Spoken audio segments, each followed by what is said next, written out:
The pain began before I understood what was happening to me, a sensation that started as pressure behind my eyes and escalated over the course of weeks into something that felt like my skull was being slowly compressed in a vice made of ice and lightning. I was a low-level clerk in the Imperial Security Bureau's Coruscant headquarters, assigned to the mundane task of processing personnel files for force-sensitive individuals flagged by our surveillance algorithms, cross-referencing genetic markers and behavioral patterns against databases that cataloged everyone in the Empire who might possess even a fraction of the power that the Emperor and Lord Vader wielded so absolutely. My supervisor, a thin woman named Mara who never seemed to blink, had explained during my orientation that most flagged individuals were false positives, genetic quirks or statistical anomalies that mimicked force sensitivity without actually manifesting any useful abilities, and that my job was simply to document these cases before they were archived and forgotten, a bureaucratic function that required attention to detail but no particular insight or initiative. I had been performing this function for approximately 8 months when I began noticing patterns in the data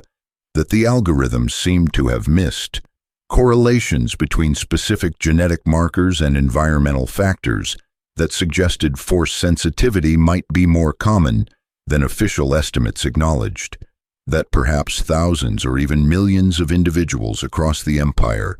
possessed latent abilities that would never develop without proper training, but that nonetheless existed as potential waiting to be activated. I documented these observations in a supplementary report that I attached to my monthly productivity assessment, thinking perhaps I would receive commendation for analytical thoroughness, maybe even a promotion to a position where I could contribute more meaningfully to Imperial security objectives. Instead, 2 days after submitting the report, I was summoned to a section of ISB headquarters I hadn't known existed, sub-level facilities accessible only through turbolifts that required authorization codes I'd never been cleared to possess, corridors that smelled of ozone and something else I couldn't identify, something organic and wrong. The officer who met me there introduced himself as Inquisitor Seventh Brother, though I later learned that wasn't a name, but a designation, a number in a sequence that suggested there were at least 6 others, and possibly more, that the Empire maintained an entire cadre of Force users whose existence was classified at levels far above my previous clearance. He was tall and gray-skinned, species I didn't recognize, his eyes hidden behind a helmet that seemed to be more than mere armor, something that interfaced directly with his nervous system in ways that made the boundary between flesh and machine difficult to distinguish. He explained in a voice that sounded like it was being processed through a vocabulator, even though I could see his mouth moving, that my report had demonstrated perception beyond normal human capacity, that the patterns I'd identified were visible only to individuals who possessed unconscious force sensitivity themselves, that I had flagged myself through the very analytical work I'd been performing to identify others. I tried to explain that I had no force abilities, that I'd never experienced anything that suggested I was anything other than an ordinary human, with perhaps slightly above average intelligence but no supernatural capabilities, that whatever patterns I'd seen were simply the result of careful data analysis and statistical training from my academy years. The Inquisitor listened with what might have been patience or might have been contempt. His expression was difficult to read through the helmet, and then he extended his hand, and I felt something grip my throat, even though he was standing 3 meters away,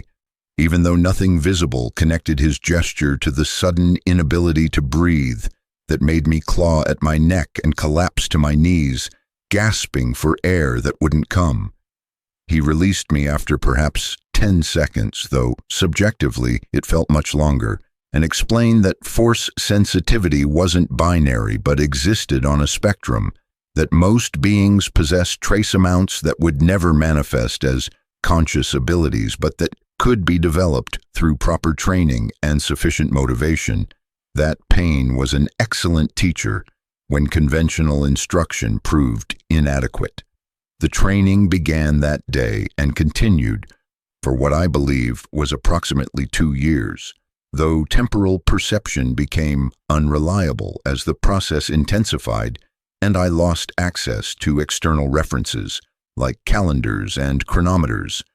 My existence reduced to cycles of instruction and practice and punishment that blurred together until I couldn't clearly distinguish one session from another or remember what my life had been like before this had become my entire reality. The Inquisitor explained that dark side Force users were created rather than born, that while Jedi philosophy claimed Force sensitivity was an innate gift that could be cultivated through meditation and discipline, the Sith understood that power could be extracted from even the most minimal natural ability through techniques that bypassed conscious limitation and accessed reserves that the subject didn't know they possessed. The method was pain, carefully calibrated and progressively intensified, using the body's stress responses to crack open psychological barriers that normally prevented beings from accessing the Force, creating trauma pathways that channeled fear and anger and desperation into something that could be shaped and directed and weaponized.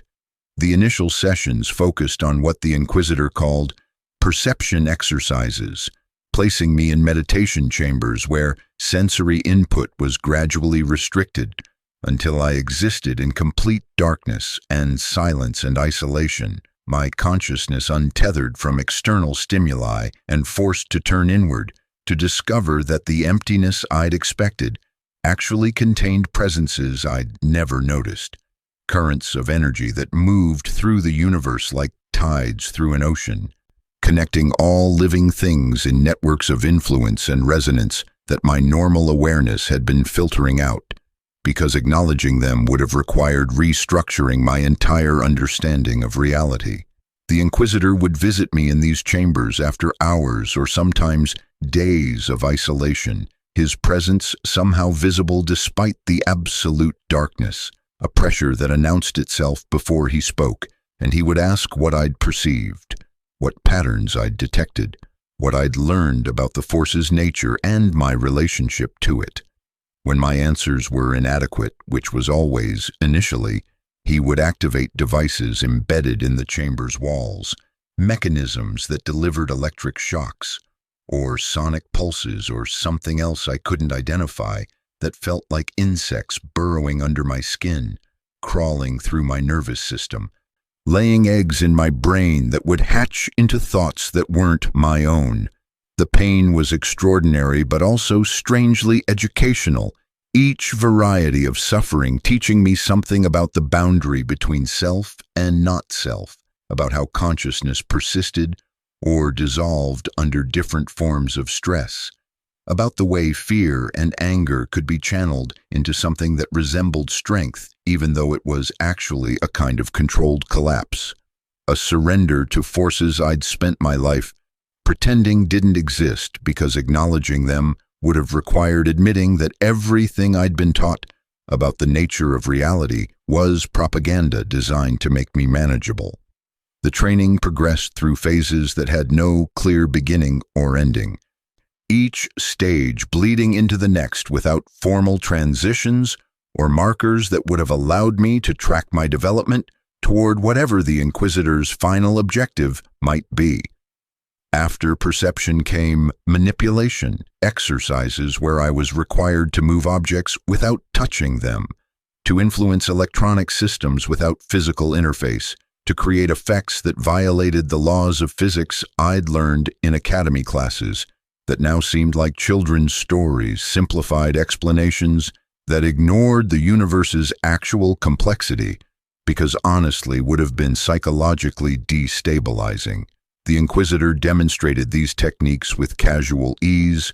levitating furniture and disassembling droids through telekinetic force and apparently reading my thoughts before I fully formed them, his power both impressive and terrifying, suggesting that if this was what a numbered Inquisitor could accomplish, then what were the Emperor and Lord Vader capable of? What orders of magnitude beyond my comprehension did their abilities exist?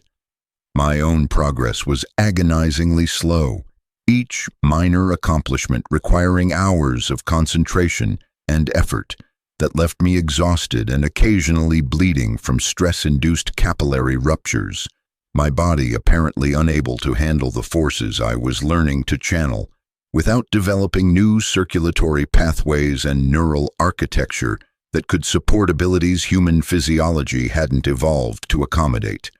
The Inquisitor seemed unsurprised by this, explaining that dark side training was as much physical transformation as psychological education, that the reason Sith apprentices often appeared visibly corrupted, yellow eyes, deteriorating skin, unnatural pallor, was because channeling the Force through techniques that emphasized fear and anger and hatred caused biological damage that accumulated over time, aging practitioners prematurely and marking them in ways that made concealment impossible, even when they attempted to hide their allegiance. I asked why anyone would choose this path if the consequences were so obviously destructive, why beings would willingly corrupt themselves in pursuit of power that was consuming them even as they wielded it. The Inquisitor's response was to generate force lightning from his fingertips, blue-white arcs of energy that struck me in the chest and coursed through my nervous system like liquid fire, every neuron simultaneously reporting catastrophic damage, my muscles contracting so violently I thought my spine would snap, my consciousness fracturing into shards that each experienced the pain independently, multiplying the suffering beyond what unified awareness could have produced. He maintained the lightning for perhaps 5 seconds, long enough to make me believe I was dying, not long enough to actually kill, and then released me to collapse on the chamber floor, smoking and twitching and sobbing, every fiber of my being focused on the simple desire for the pain to stop, for existence itself to stop if that was the only way to escape this suffering. When I could speak again, when the involuntary muscle spasms had subsided enough that I could form words, the Inquisitor explained that this was why beings chose the dark side, because when you could inflict this kind of agony on others with a gesture, when you possessed power to break anyone who opposed you, when you could make people beg for death with casual effort, the concerns about physical corruption and premature aging seemed trivial, luxuries that only the weak who'd never experienced real power would worry about. He told me that the Jedi had been fools to emphasize restraint and compassion, that their philosophy had made them vulnerable to Sith, who understood that the universe respected only force, that mercy was weakness and attachment was liability, and that the only rational approach to existence was accumulating power sufficient to impose your will on reality, regardless of what reality preferred. The philosophy disturbed me more than the physical torture, though I lacked sufficient self-awareness at that point to articulate why, to explain that transforming pain into a pedagogical tool was corrupting not just bodies but the very categories through which I understood ethics and meaning and value. I was learning to think like a Sith even as I resisted identifying as one, internalizing frameworks where other beings existed primarily as obstacles or resources, where suffering was justified by effectiveness, where the only meaningful distinction was between those who possessed power and those who submitted to it. The Inquisitor encouraged this transformation, rewarding demonstrations of cruelty and punishing expressions of empathy, conditioning me through carefully calibrated reinforcement schedules to associate compassion with pain and domination with pleasure. rewiring my emotional responses until I began to experience satisfaction when I successfully hurt training subjects, prisoners the ISB provided for practice, beings whose existence had been classified as expendable and whose screams no one would hear or care about.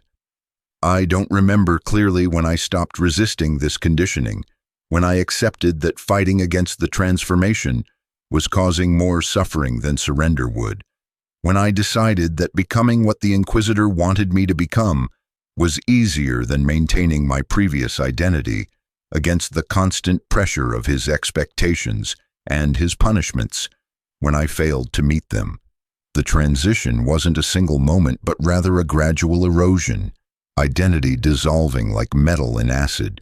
The person I'd been slowly consumed by the person I was being forced to become until the boundary between coercion and choice became impossible to distinguish.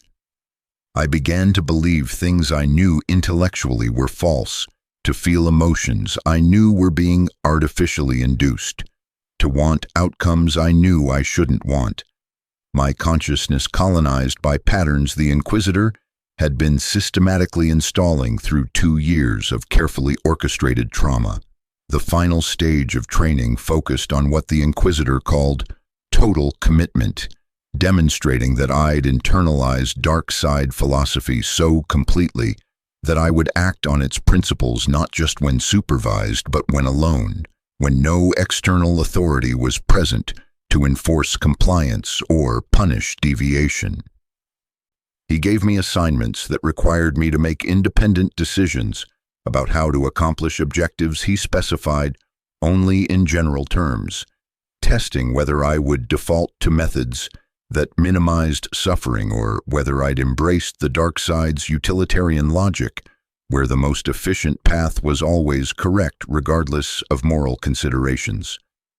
I passed these tests not because I'd become genuinely cruel, but because I'd learned that cruelty was expected and that meeting expectations was safer than asserting values that would be interpreted as weakness and would result in further punishment designed to eliminate whatever vestiges of my pre-training identity remained.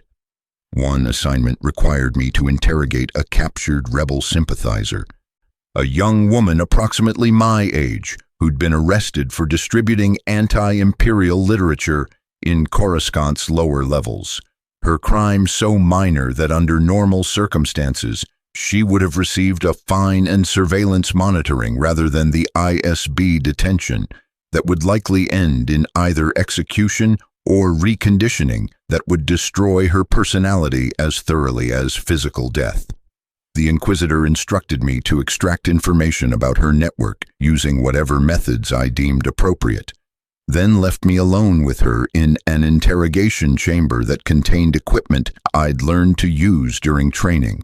devices that could deliver pain with precision and intensity that would break most subjects within hours, that could reduce human consciousness to pure suffering without actually killing the body that experienced it.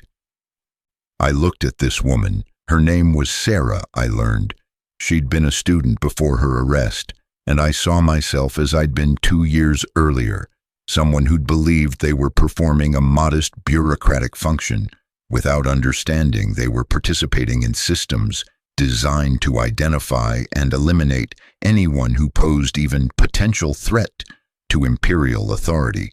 anyone who possessed capabilities or convictions that couldn't be fully controlled through propaganda and surveillance. She was terrified, but trying not to show it, maintaining composure through visible effort, probably hoping that her interrogator would possess some residual humanity that she could appeal to, that beneath the imperial uniform and training was a person who might choose mercy over effectiveness if given the opportunity. I wanted to be that person, wanted to refuse the assignment and accept whatever punishment my refusal would trigger, wanted to choose my own destruction over participating in hers. But I'd been too thoroughly transformed to access whatever moral resources that choice would have required. Instead, I activated the equipment and began the interrogation, using techniques the Inquisitor had taught me, inflicting suffering that made her scream and beg and eventually comply, providing names and locations and details that ISB strike teams would use to arrest dozens more people who would face similar interrogations that would expand the network of arrests until hundreds or thousands had been processed through systems designed to eliminate dissent by making the cost of opposition so terrible that only the most committed would accept it. I extracted everything she knew and then continued the interrogation beyond what was necessary for intelligence gathering, demonstrating to myself and to the Inquisitor, who I knew was monitoring through hidden cameras, that I could do this work not just competently, but enthusiastically, that I'd been successfully transformed from a person who would have been horrified by this into a person who could perform it without significant emotional distress. When I finished and submitted my report, the Inquisitor reviewed my work with what seemed like satisfaction, noting that my technique had been efficient and that the intelligence I'd gathered had proved valuable for subsequent operations, that I'd demonstrated the kind of ruthless pragmatism that distinguished effective dark side practitioners from those who retained attachments to outdated moral frameworks that interfered with optimal performance. He explained that my training was essentially complete, that I'd proven capable of operating independently without constant supervision, that I would be assigned to fieldwork where I would apply what I'd learned in service of Imperial security objectives. The prospect should have brought relief, finally escaping the training environment, finally moving beyond the constant surveillance and punishment that had defined 2 years of existence. But instead, I felt only emptiness, recognition that whatever I'd gained in power and capability, I'd lost something more fundamental, something that defined what being human meant, what distinguished persons from instruments. The fieldwork began with assignments in the Outer Rim, hunting Force-sensitive children before they could be recruited by surviving Jedi or trained by other Force traditions that might eventually produce threats to Imperial stability. The work required a combination of investigation and intimidation, tracking leads through surveillance networks and informant reports, then extracting subjects from families who often resisted, despite understanding that resistance was futile, that the Empire's reach extended to every inhabited system, and that protecting Force-sensitive children meant only delaying their capture, while ensuring that the entire family would be flagged for enhanced monitoring or worse. I became efficient at this work, developed techniques for identifying hiding places and breaking parental resistance and transporting subjects back to Imperial facilities where they would undergo processing similar to what I'd experienced,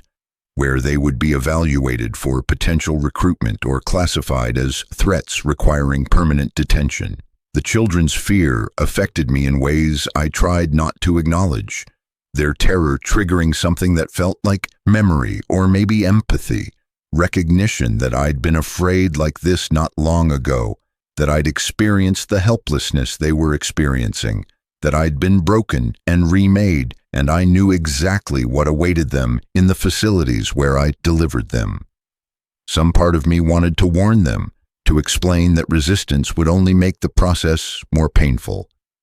That survival required surrender, so complete that the self doing the surrendering would cease to exist and be replaced by something else, something that could function in the role the Empire required.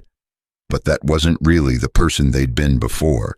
But warning them would have been mercy, and mercy was weakness, and weakness meant I hadn't actually completed my training, that I retained attachments that could be exploited,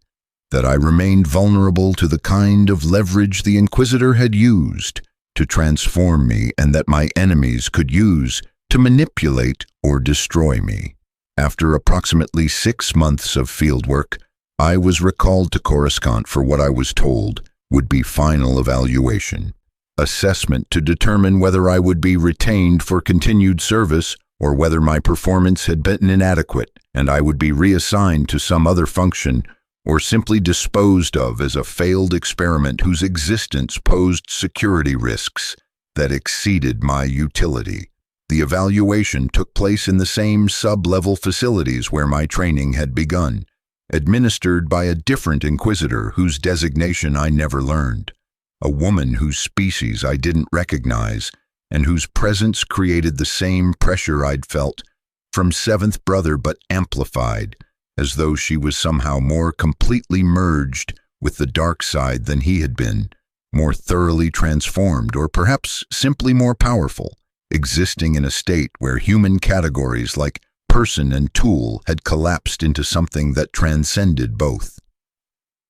She asked me questions about my assignments, about specific decisions I'd made in ambiguous situations where multiple approaches would have been justifiable, testing not my competence but my judgment, whether I had internalized dark side philosophy deeply enough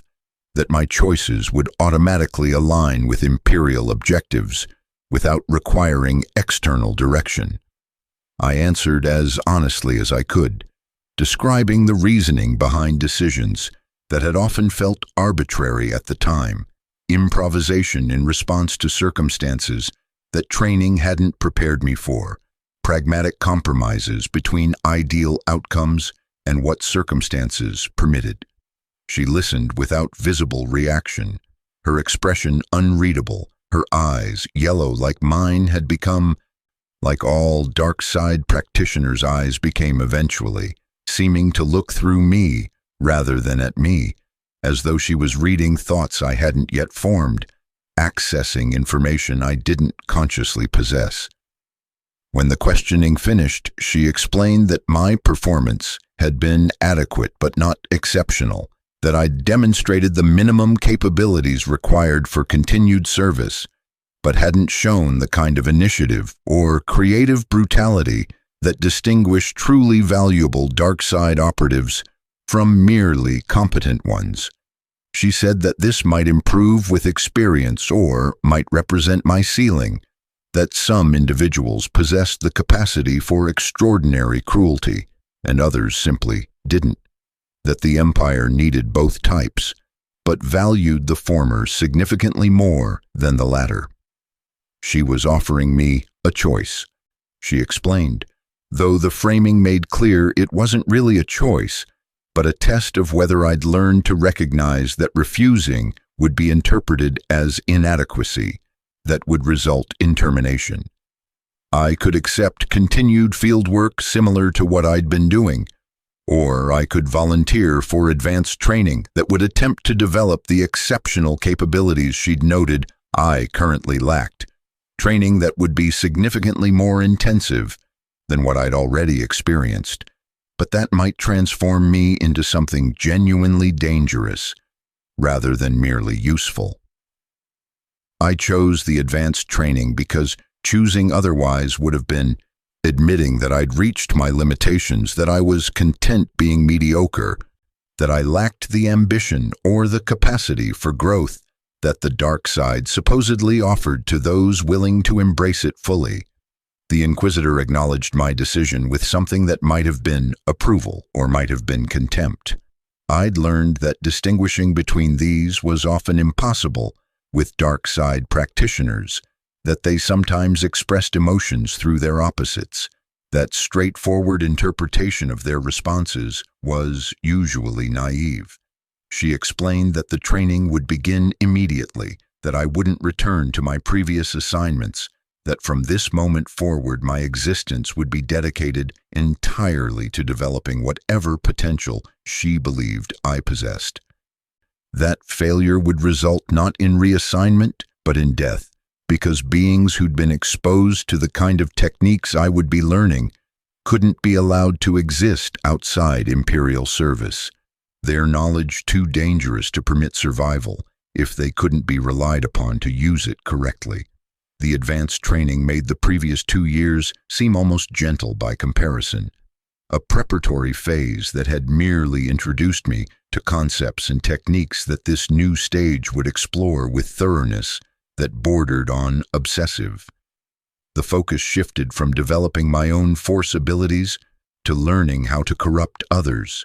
how to identify psychological vulnerabilities and exploit them through carefully designed trauma that would break subjects' resistance and make them receptive to reconditioning,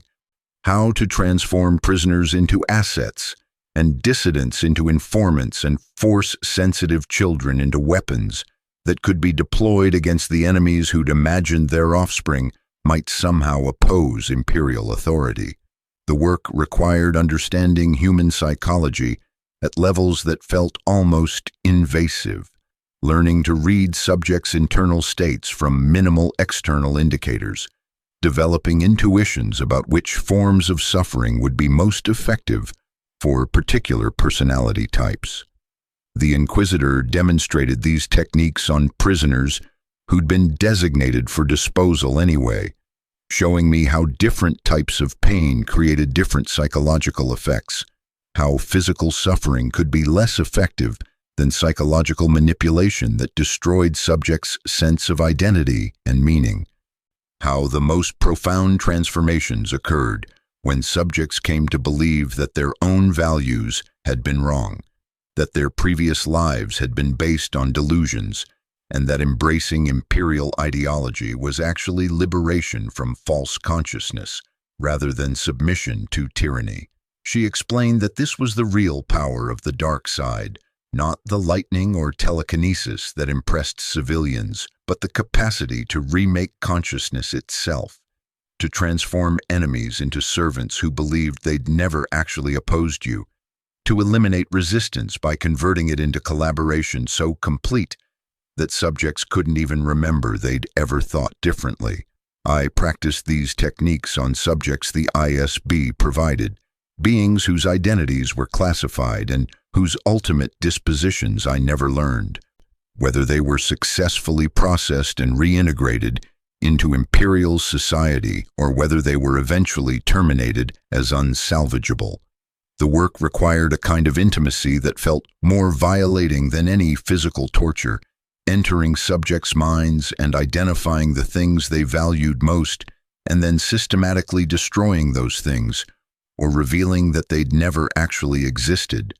that their memories had been manipulated, or their relationships had been lies, or their core beliefs had been based on misunderstandings that more accurate information would immediately correct. I became skilled at this work, developed techniques that were more efficient than the Inquisitor's demonstrations, innovations that she noted approvingly, suggesting that perhaps I possessed the exceptional capabilities she'd wondered about, that I was finally beginning to access whatever potential had led to my initial recruitment. The training continued for another year, or possibly longer. Chronometric perception had become unreliable, my consciousness existing in states that didn't correspond neatly to linear time, as though channeling the Force through techniques that emphasized destruction and corruption had somehow destabilized my relationship to causality itself. I began experiencing temporal anomalies during sessions, moments where I seemed to be simultaneously performing interrogations and observing myself perform them from outside, where subjects' responses occurred before I asked questions, where conversations I remembered having hadn't actually happened yet or had happened differently than I recalled. The Inquisitor explained that these were symptoms of advanced dark side development, that practitioners who'd merged sufficiently with the Force sometimes experienced time non-linearly, that prophecy and precognition weren't supernatural abilities but simply natural consequences of consciousness that had transcended normal temporal constraints.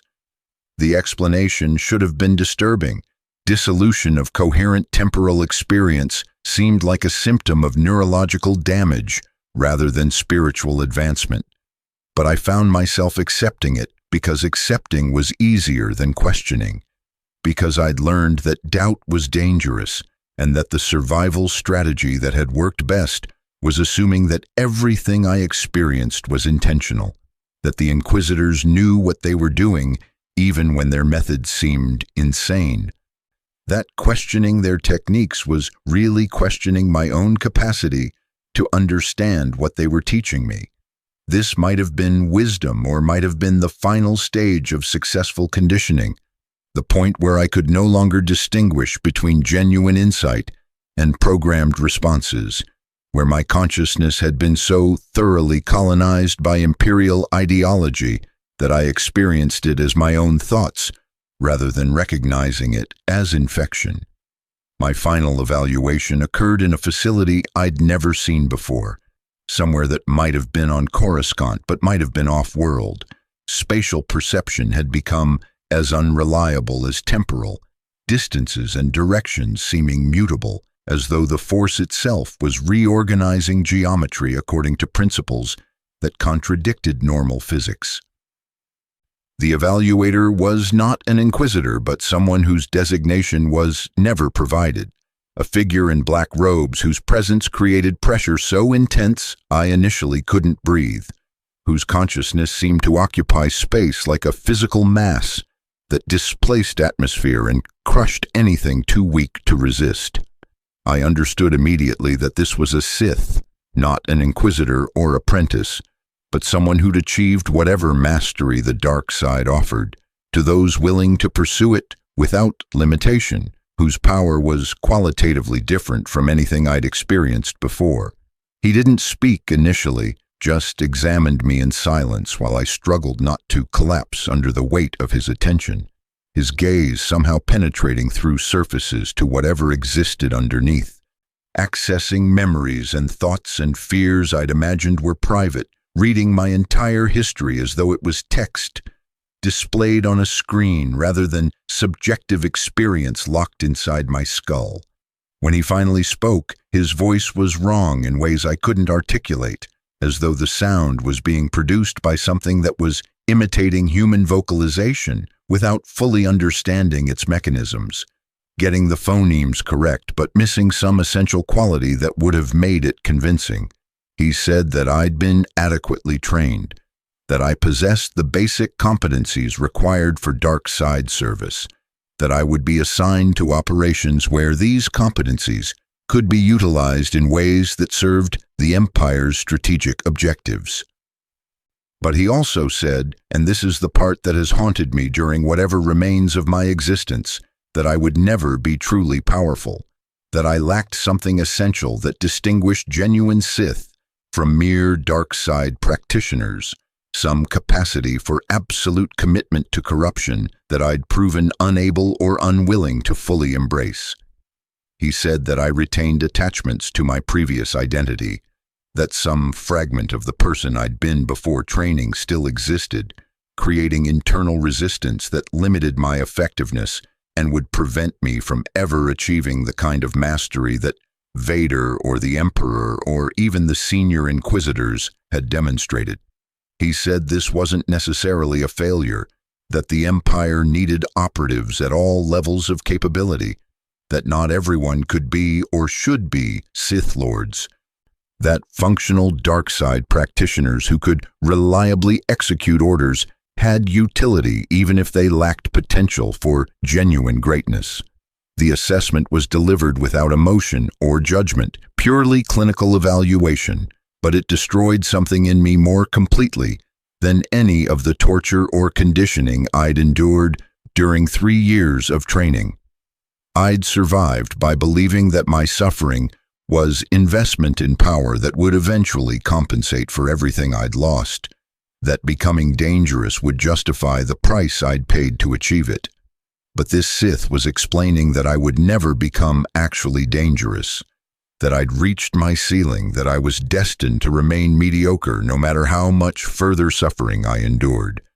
that the person I'd destroyed to become a dark side practitioner had been sacrificed for nothing except the capacity to serve masters whose power I would never approach.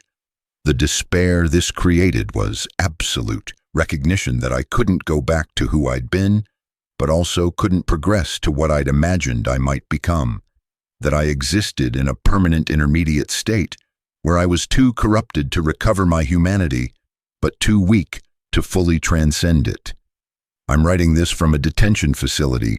where I'm being held after attempting to defect to the rebellion, an escape attempt that failed because my training had made me too visible, my corruption too obvious, the yellow eyes and deteriorated skin, and the way my presence created pressure in the Force, all marking me as Imperial operative in ways I couldn't conceal, no matter how thoroughly I attempted to disguise my identity. The rebels captured me during the attempt, and now they're trying to decide what to do with someone who's clearly been broken by dark side training, but who claims to reject Imperial ideology, whether I'm genuinely attempting defection or whether this is some elaborate infiltration scheme, whether I can be trusted or whether I'm too damaged to ever be anything except what the Empire made me. I don't blame them for their suspicion. I'm not sure I trust myself, not sure I can distinguish between my own thoughts and programming that was installed through 3 years of systematic trauma. Not sure whether my claimed rejection of the Empire is genuine conviction or just another layer of conditioning that the Sith planted specifically to make me a more effective infiltrator. What I am certain of is that the process of forging a dark side apprentice is worse than death, that beings subjected to it are destroyed regardless of whether they physically survive, that whatever emerges from the training is something new, wearing the original person's face like a mask but containing nothing of what they were before. I was transformed from a clerk into an interrogator into something I don't have words to describe, something that can hurt people with a gesture and enter their minds and remake their consciousness, something that experiences time non-linearly and sees geometry according to dark side principles and whose presence makes normal humans uncomfortable in ways they can't articulate, because some part of them recognizes I'm not really human anymore, that I've become something else, something between person and weapon, something that serves purposes I don't control and can't fully understand because understanding would require the kind of metacognitive capacity that was systematically destroyed during the process that gave me my powers. The excruciating thing, more painful than any torture the Inquisitors administered, is recognizing that I can't be repaired, that whatever was done to me is permanent, that even if the rebellion accepted my defection, and even if I genuinely committed to opposing the Empire, I would still carry the corruption inside me, would still be the person who'd been trained to enter minds and destroy them, would still possess capabilities that can only be used to hurt people, that have no constructive applications, that define me as threat regardless of my intentions. The dark side isn't something you can abandon like a bad habit or overcome through sufficient willpower. It's a transformation that rewrites you at levels so fundamental that there's no self left underneath to recover, no original person waiting to emerge, if only the programming could be removed. I am what the training made me, irreversibly and completely, and recognizing this is worse than anything the Inquisitors did, because at least during training I could still imagine I might someday escape, that I might eventually become powerful enough to revenge myself against those who'd broken me. But the Sith's evaluation eliminated that hope, revealed that I would never be powerful enough to matter, that I was doomed to remain a mid-level functionary whose suffering had purchased only the capacity to inflict suffering on others without achieving anything that could justify or redeem it. I'm told that Lord Vader is coming to personally evaluate whether I'm worth retrieving or whether I should be terminated as a security liability whose continued existence poses risks that exceed my utility. I've seen recordings of him, the black armor and mechanical breathing and reputation for killing subordinates who disappoint him, and I'm honestly uncertain whether I'm hoping he'll retrieve me or execute me, whether continued existence as an Imperial asset is preferable to death that would at least end the uncertainty and self-loathing and recognition that I've become something I would have been horrified by before my training. Either way, the person I was before this began is gone, and whatever I am now, Imperial operative or failed defector or something too broken to fit either category is the permanent consequence of a process designed to transform human beings into weapons. A forging that succeeds even when it fails, because the people it doesn't successfully turn into dark side practitioners are destroyed so completely that their survival is itself a form of death. Consciousness persisting in bodies that no longer house anyone who matters, that contain only wreckage and programming and the capacity to hurt others the way they've been hurt, replicating trauma across an ever-expanding network until the entire galaxy contains nothing but damaged beings, damaging each other in patterns so pervasive they seem like natural law rather than the engineered result of systems designed to transform suffering into power that serves only those who've learned to channel it without being consumed by it completely.